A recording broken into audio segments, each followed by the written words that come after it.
ओम शांति। 26 अक्टूबर 2024 की साकार मुरली है। बाबा कहते मीठे बच्चे, सर्वशक्तिमान बाप आया है तुम्हें शक्ति देने। जितना याद में रहेंगे उतना शक्ति मिलती रहेगी। प्रश्न, इस ड्रामा में सबसे अच्छे से अच्छा पार्ट तुम बच्चों का है, कैसे? उत्तर, तुम बच्चे ही बेहद के बाप के बनते हो। भगवान टीचर बनकर तुम्हें ही पढ़ाते हैं तो भाग्यशाली हुए ना। विश्व का मालिक तुम्हारा मेहमान बनकर आया है। वह तुम्हारे सहयोग से विश्व का कल्याण करते हैं। तुम बच्चों ने बुलाया और बाप आया।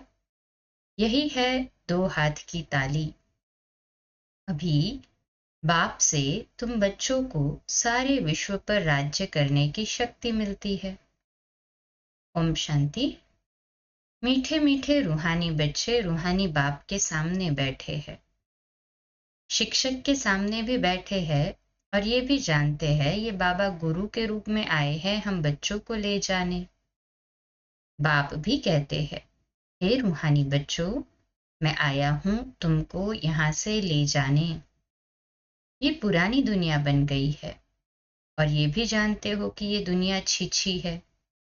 तुम बच्चे भी छीछी बन गए हो। अपने को आपे ही कहते हो पतित पावन बाबा, आकर हम पतितों को इस दुख धाम से शांति धाम में ले जाओ। अभी तुम यहाँ बैठे रहते हो तो ये दिल में आना चाहिए। बाप भी कहते हैं, मैं तुम्हारे बुलावे पर निमंत्रण पर आया हूँ। बाप याद दिलाते हैं, बरोबर तुम बुलाते थे ना, आओ। अभी तुमको स्मृति आई है, हमने बुलाया है। अब बाबा आए हुए हैं ड्रामा अनुसार कल्प पहले मिसल। वो लोग प्लान बनाते हैं ना, ये भी शिव बाबा का प्लान है। इस समय सबके अपने अपने प्लान है ना। 5 वर्ष का प्लान बनाते हैं, उसमें ये करेंगे। बातें देखो कैसे आकर मिलती है। आगे ये प्लान आदि नहीं बनाते थे, अभी प्लान बनाते रहते हैं। तुम बच्चे जानते हो हमारे बाबा का ये प्लान है। ड्रामा के प्लान अनुसार 5000 वर्ष पहले मैंने ये प्लान बनाया था। तुम मीठे मीठे बच्चे जो यहाँ बहुत दुखी हो गए हो, वैश्यालय में पड़े हो। अब मैं आया हूं तुमको शिवालय में ले जाने। वह शांति धाम है निराकारी शिवालय और सुख धाम है साकारी शिवालय। तो इस समय बाप तुम बच्चों को रिफ्रेश कर रहे हैं। तुम बाप के सम्मुख बैठे हो ना। बुद्धि में निश्चय तो है बाबा आया हुआ है। बाबा अक्षर बहुत मीठा है। ये भी जानते हो हम आत्माएं उस बाप के बच्चे हैं, फिर पाठ बजाने के लिए इस बाबा के बनते हैं। कितना समय तुमको लौकिक बाबाएं मिले हैं। सतयुग से लेकर सुख और दुख का पार्ट बजाया है। अभी तुम जानते हो हमारा दुख का पार्ट पूरा होता है, सुख का पार्ट भी पूरा 21 जन्म बजाया है, फिर आधा कल्प दुख का पार्ट बजाया। बाबा ने तुमको स्मृति दिलाई है। बाबा पूछते हैं, बरोबर ऐसे है ना। अब फिर तुमको आधा कल्प सुख का रास्ता, या फिर यूं कहो कि आधा कल्प सुख का पार्ट बजाना है। इस ज्ञान से तुम्हारी आत्मा भरपूर रहती है, फिर खाली हो जाती है, फिर बाप भरपूर करते हैं। तुम्हारे गले में विजय माला पड़ी है, गले में ज्ञान की माला है। बरोबर हम चक्र लगाते रहते हैं। सतयुग, त्रेता, द्वापर, कलयुग, फिर आते हैं इस स्वीट संगम पर। इनको स्वीट कहेंगे। शांति धाम कोई स्वीट नहीं है, सबसे स्वीट है पुरुषोत्तम कल्याणकारी संगम युग। ड्रामा में तुम्हारा भी अच्छे से अच्छा पार्ट है।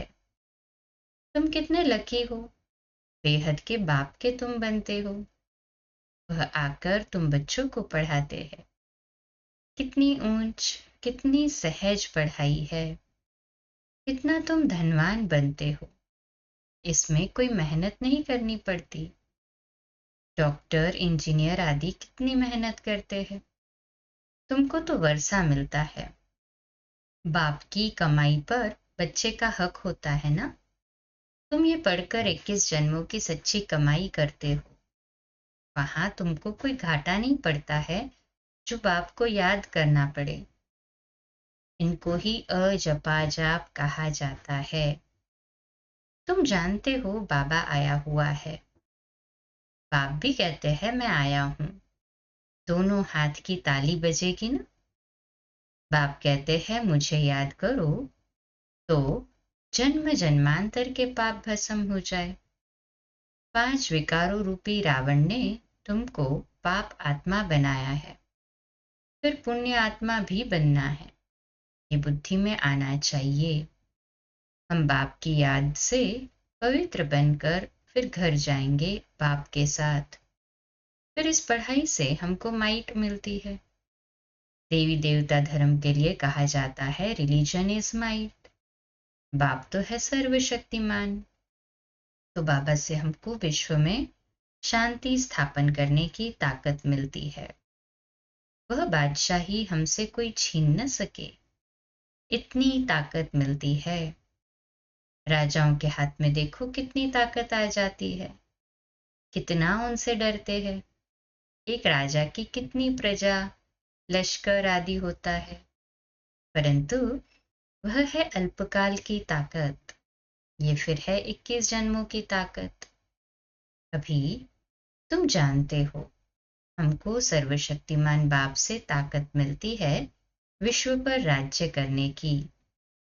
लव तो रहता है ना। देवताएं प्रैक्टिकल में नहीं है तो भी कितना लव रहता है। जब सम्मुख होंगे तो प्रजा का कितना लव होगा। याद की यात्रा से ये सब तुम ताकत ले रहे हो, ये बातें भूलो नहीं। याद करते करते तुम बहुत ताकत वाले बन जाते हो। सर्वशक्तिमान और कोई को नहीं कहा जाता, सबको शक्ति मिलती है। इस समय कोई में शक्ति नहीं है, सब तमो प्रधान है। फिर सभी आत्माओं को एक से ही शक्ति मिल जाती है।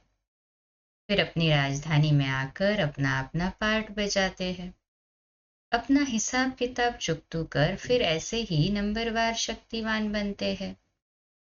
पहले नंबर में है इन देवताओं में शक्ति। ये लक्ष्मी नारायण बरोबर सारे विश्व के मालिक थे ना। तुम्हारी बुद्धि में सारा सृष्टि का चक्र है। जैसे तुम्हारी आत्मा में ये नॉलेज है, वैसे बाबा की आत्मा में भी सारी नॉलेज है। अभी तुमको ज्ञान दे रहे हैं। ड्रामा में पार्ट भरा हुआ है जो रिपीट होता रहता है। फिर वह पार्ट 5000 वर्ष के बाद रिपीट होगा। ये भी तुम बच्चे जानते हो। तुम सतयुग में राज्य करते हो तो बाप रिटायर लाइफ में रहते हैं। फिर कब स्टेज पर आते हैं, जब तुम दुखी होते हैं। बाबा कहते जब हम सतयुग में थे तब शिव बाबा रिटायर थे, परम धाम में थे। फिर जब हम दुखी होते हैं तब बाबा स्टेज पर आते हैं। तुम जानते हो उनके अंदर सारा रिकॉर्ड भरा हुआ है। कितनी छोटी आत्मा है, उनमें कितनी समझ रहती है। बाप आकर कितनी समझ देते हैं। फिर वहां सतयुग में ये सब भूल जाते हो।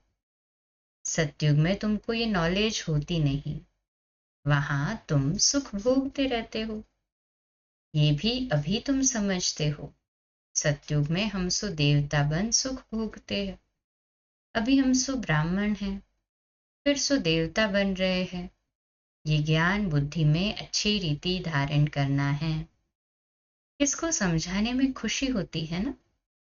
तुम जैसे प्राणदान देते हो, कहते हैं ना काल आकर सबको ले जाते हैं। काल आदि कोई है नहीं, ये तो बना बनाया ड्रामा है। आत्मा कहती है मैं एक शरीर छोड़ चला जाता हूं फिर दूसरा लेता हूं, मुझे कोई काल नहीं खाता। आत्मा को फीलिंग आती है। आत्मा जब गर्भ में रहती है तो साक्षात्कार कर दुख भोगती है, अंदर सजा भोगती है, इसलिए उनको कहा जाता है गर्भ जेल। कितना ये वंडरफुल ड्रामा बना हुआ है। गर्भ जेल में सजाएं खाते अपना साक्षात्कार करते रहते हैं। सजा क्यों मिली? साक्षात्कार तो कराएंगे ना, ये बेकायदे काम किया है, इनको दुख दिया है। वहां सब साक्षात्कार होते हैं, फिर भी बाहर आकर पाप आत्मा बन जाते हैं। सभी पाप भस्म कैसे होंगे? सो तो बच्चों को समझाया है। इस याद की यात्रा से और स्वदर्शन चक्र फिराने से तुम्हारे पाप कटते हैं। बाप कहते हैं, मीठे मीठे स्वदर्शन चक्रधारी बच्चों, तुम 84 का ये स्वदर्शन चक्र फिराएंगे तो तुम्हारे जन्म जन्मांतर के पाप कट जाएंगे। चक्र को भी याद करना है, इसने ये ज्ञान दिया उनको भी याद करना है। बाबा हमको स्वदर्शन चक्रधारी बना रहे हैं। बनाते तो है, परंतु फिर रोज रोज नए नए आते हैं तो उन्हों को रिफ्रेश करना होता है। तुमको सारा ज्ञान मिला है, अभी तुम जानते हो हम यहाँ आए हैं पार्ट बजाने। 84 का चक्र लगाया, अब फिर वापस जाना है। ऐसे चक्र फिराते रहते हो। आप जानते हैं बच्चे बहुत भूल जाते हैं। चक्र फिराने में कोई तकलीफ नहीं है, फुर्सत तो बहुत मिलती है। पिछाड़ी में तुम्हारी ये स्वदर्शन चक्रधारी की अवस्था रहेगी। तुमको ऐसा बनना है। सन्यासी लोग तो ये शिक्षा दे नहीं सकते। स्वदर्शन चक्र को खुद गुरु लोग ही जानते नहीं हैं। वह तो सिर्फ कहेंगे चलो गंगा जी पर। कितने स्नान करते हैं।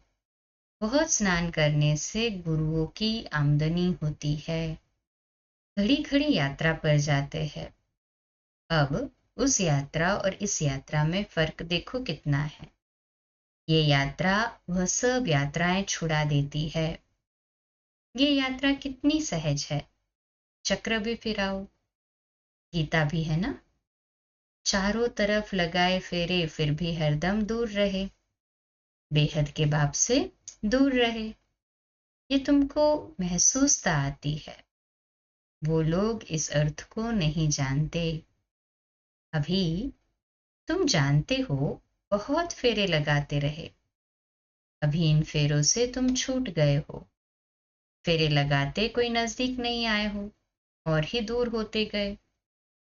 अभी ड्रामा प्लान अनुसार बाप को ही आना पड़ता है, सबको साथ ले जाने। बाप कहते हैं मेरी मत पर तुमको चलना ही है, पवित्र बनना है। इस दुनिया को देखते हुए नहीं देखना है। जब तक नया मकान बनकर तैयार हो जाए तब तक पुराने में रहना पड़ता है। बाप संगम पर ही आते हैं वर्षा देने। बेहद के बाप का है बेहद का वर्षा। बच्चे जानते हैं बाप का वर्षा हमारा है, उस खुशी में रहते हैं। अपनी कमाई भी करते हैं और बाप का वर्षा भी मिलता है। तुमको तो वर्षा ही मिलता है। वहां तुमको पता नहीं पड़ेगा स्वर्ग का वर्षा हमको कैसे मिला। वहां तो तुम्हारी लाइफ बहुत सुखी रहती है, क्योंकि तुम बाप को याद कर माइट लेते हो। पाप काटने वाला पतित पावन एक ही बाप है। बाप को याद करने और स्वदर्शन चक्र को फिराने से ही तुम्हारे पाप कटते हैं। ये अच्छी रीति नोट करो। यही समझाना बस है।